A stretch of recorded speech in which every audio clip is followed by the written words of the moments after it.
Okay, this is the new Mark 1 battery, which has 20.1 amp hours, the same as the Mark 2 battery and the same BMS or battery management system inside.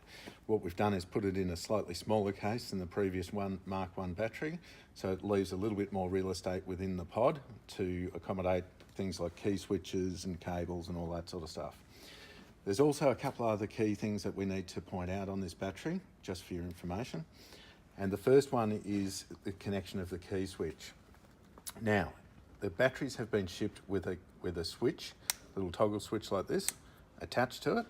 Now, that's not correct, clearly, because we can't actually use this switch and slide it into a hole without disconnecting the wires which have been soldered on. So we clearly have to cut those off, and that's what we're going to do. So this key switch we are not going to use, so we're just going to cut those two wires, and then we're going to join up some new connectors on here so that we can accommodate this into the existing key switch and or a new toggle switch which will fit into the existing key switch's round hole. So if we move over here, I'll show you exactly what that looks like. So for example, we've cut off that key switch that was sent out incorrectly and installed our standard bullet pin male and female connectors onto these two wires and onto the back of the key switch. Now what this does is it allows us to use the switch via the BMS rather than using it via the actual high current lead which is on the existing key switch setup. So that's how you connect it to the existing key switch. If you're still maintaining the existing key switch, that's how you do it. If you are replacing a key switch, then you will have one of these. These are a new toggle switch with the same or very similar outer dimension to the existing key switch, so it goes into the same hole. That's what it's there for. So this slides into the hole, and then it allows us to connect these two wires to the back of the switch. Now, in order to do that, we'll have to use spade bits like so.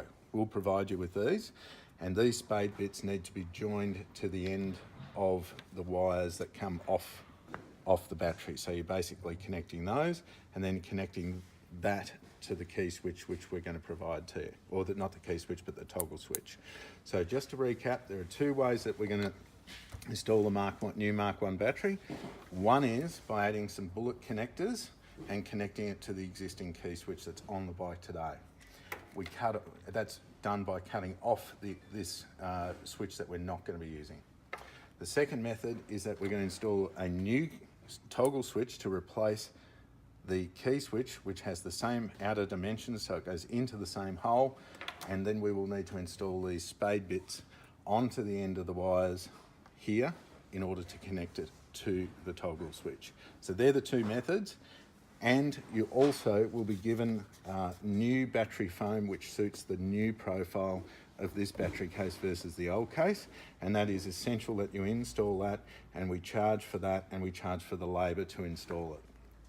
So that's the total summary. The new battery will be required to have the switch that comes with it removed, and one of two things, either some bullet connectors for the key switch or spade bit connectors for the toggle switch. Okay, one other thing on the new Mark 1 battery is this little connector here. This connector is a hot wire connector that was originally installed by request from Post for a GPS and telematics system that they were trialling at the time. So we agreed to put on these connectors and fit it to the battery ready to be installed into their new system if and when they may do it. Now, they've made a decision at this point not to connect or not to install the GPS tracking or telematics system in a Mark 1 product. They will be doing it to the Mark 2, they won't do it to a Mark 1. So at this point in time, this is not used. However, we've also, in the battery pack, you'll receive the other end of this connector. Again, put that in your stock. We may use this at some other point, don't throw it out, but for now, we're not using it. Okay, so keep that in stock, and we're not using that.